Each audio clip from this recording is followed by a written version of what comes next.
Hi friends, ಮೊದಲಿಗೆ ನನ್ನ ವಿಡಿಯೋವನ್ನು ನೋಡ್ತಿರ್ತಕ್ಕಂತಹ ಎಲ್ಲ ನನ್ನ ಆತ್ಮೀಯರಿಗೆ ನಮಸ್ಕರಿಸುತ್ತಾ ತಮ್ಮೆಲ್ಲರ ಆಶೀರ್ವಾದ ಹಾಗೂ ಪ್ರೋತ್ಸಾಹ ಸದಾ ನನ್ನ ಮೇಲಿರಲಿ ಎಂದು ಕೋರಿಕೊಳ್ಳುತ್ತಾ ತಾವೆಲ್ಲರೂ ನನ್ನ ಚಾನಲನ್ನು ತಪ್ಪದೇ ಸಬ್ಸ್ಕ್ರೈಬ್ ಮಾಡಿಕೊಳ್ಳುವ ಮೂಲಕ ನನ್ನನ್ನು ಪ್ರೋತ್ಸಾಹಿಸಬೇಕೆಂದು ಮತ್ತೊಮ್ಮೆ ಮಗದೊಮ್ಮೆ ತಮ್ಮಲ್ಲಿ ಕೋರಿಕೊಳ್ಳುತ್ತಾ ನನ್ನ ಈ ಯೂಟ್ಯೂಬ್ ಜರ್ನಿಯನ್ನು ಪ್ರಾರಂಭಿಸುತ್ತಿದ್ದೇನೆ. ನೀವು ನೋಡುತ್ತಿರುವಿರಿ ದಿಲೀಪ್ ಸ್ಟೋರೀಸ್. ನಾನು ನಿಮ್ಮ ಪ್ರೀತಿಯ ದಿಲೀಪ್. ಸ್ನೇಹಿತರೆ, 2024ರ IPL ಸೀಸನ್ ಮುಕ್ತಾಯಗೊಂಡು ಕೆಲವೇ ತಿಂಗಳು ಕಳೆದಿರುವಾಗಲೇ 2025ರ ಸೀಸನ್ಗೆ ಮೆಗಾ ಆಕ್ಷನ್ ಬರುತ್ತಿದ್ದು, ಬಹುಶಃ ಡಿಸೆಂಬರ್ 2024ರಿಂದ ಫೆಬ್ರವರಿ 2025ರ ಒಳಗೆ ಈ IPLನ ಮೆಗಾ ಆಕ್ಷನ್ ನಡೆಯಬಹುದು. ಹೀಗಿರುವಾಗ ಪ್ರತಿ ಟೀಮ್ನ 3ರಿಂದ 4 ಜನ ಪ್ಲೇಯರ್ಗಳನ್ನು ಪ್ರತಿ ಟೀಮ್ ಕೂಡ ರಿಟರ್ನ್ ಮಾಡಿಕೊಳ್ಳಬಹುದಾಗಿದೆ. ಹೀಗಿರುವಾಗ ನಮ್ಮ RCBಯ ಟೀಮ್ನಿಂದ ರಿಟರ್ನ್ ಆಗಬಹುದಾದಂತಹ ಪ್ಲೇಯರ್ಸ್ಗಳನ್ನು ನಾವು ನೋಡಬಹುದಾದರೆ, ಮೊದಲಿಗೆ ಕಿಂಗ್ ಕೊಹ್ಲಿ ಅವರು ಅಗ್ರಗಣ್ಯರಾಗಿ ನಿಲ್ತಾರೆ. ಇವರು RCB ಟೀಮ್ನ ಪ್ರಮುಖ ಪ್ಲೇಯರ್ ಆಗಿದ್ದು, ಇವರನ್ನು RCBಯು 2025ರ ಸೀಸನ್ಗೆ ರಿಟರ್ನ್ ಮಾಡಿಕೊಳ್ಳುವುದರಲ್ಲಿ ಸಂಶಯವೇ ಇಲ್ಲ. ನಂತರ ಎರಡನೇ ಪ್ಲೇಯರ್ ಆಗಿ ರಜತ್ ಪಾಟಿದಾರ್ ಅವರನ್ನು ರಿಟರ್ನ್ ಮಾಡಿಕೊಳ್ಳಬಹುದು.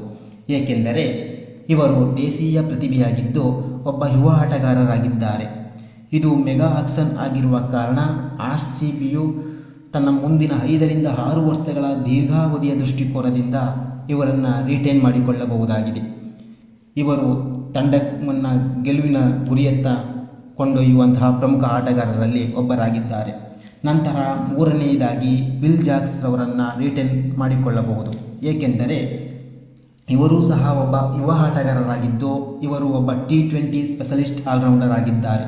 ಇವರು ಕಳೆದ 2024ರ ಸೀಸನ್ನಲ್ಲಿ ತಮಗೆ ಸಿಕ್ಕಂತಹ ಕೆಲವು ಅವಕಾಶಗಳನ್ನು ಸದುಪಯೋಗಪಡಿಸಿಕೊಂಡು ಗುಜರಾತ್ ಟೈಟನ್ಸ್ನ ವಿರುದ್ಧ ಕೇವಲ 41 ಬಾಲ್ಗೆ ಸೆಂಚುರಿ ಬಾರಿಸುವ ಮೂಲಕ RCBಯ ಅಭಿಮಾನಿಗಳ ಮನಗೆದ್ದಿದ್ದರು. ಇವರು ಸಹ ರಿಟರ್ನ್ ಆಗಬಹುದಾದಂತಹ ಪ್ರಮುಖ ಆಟಗಾರರು ಎಂದರೆ ತಪ್ಪಾಗಲಾರದು. ಕೊನೆಯದಾಗಿ ಅಂದರೆ 4ನೇದಾಗಿ ಕೆಮ್ರಲ್ ಗ್ರೀನ್ RCB ತಂಡ ರಿಟರ್ನ್ ಮಾಡಿಕೊಳ್ಳಬಹುದು. ಏಕೆಂದರೆ ಇವರು ಪ್ರತಿಷ್ಠಿತ ಆಲ್ರೌಂಡರ್ ಆಗಿದ್ದು, ಬಿಗ್ ಹಿಟ್ಗಳನ್ನು ಹೊಡೆಯಬಲ್ಲಂತಹ ಒಬ್ಬ ಪ್ರಮುಖ ಆಟಗಾರರಲ್ಲಿ ಒಬ್ಬರಾಗಿದ್ದಾರೆ.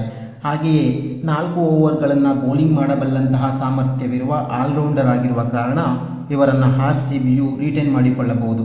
ಇದಲ್ಲದೆ ಇನ್ನು ಯಾವ ಆಟಗಾರರು ನಿಮ್ಮ ಪ್ರಕಾರ ರಿಟರ್ನ್ ಆಗಬಹುದು ಎಂಬುದನ್ನು ತಾವು ಕಾಮೆಂಟ್ ಮುಖಾಂತರ ತಿಳಿಸಬಹುದು ಎಂದು ಹೇಳುತ್ತಾ ಈ ವಿಡಿಯೋವನ್ನು ಮುಗಿಸುತ್ತಿದ್ದೇನೆ. ಮತ್ತೊಂದು ವಿಡಿಯೋದೊಂದಿಗೆ ಭೇಟಿಯಾಗೋಣ. ಅಲ್ಲಿಯವರೆಗೂ ತಮ್ಮೆಲ್ಲರಿಗೂ ನಮಸ್ಕಾರಗಳು.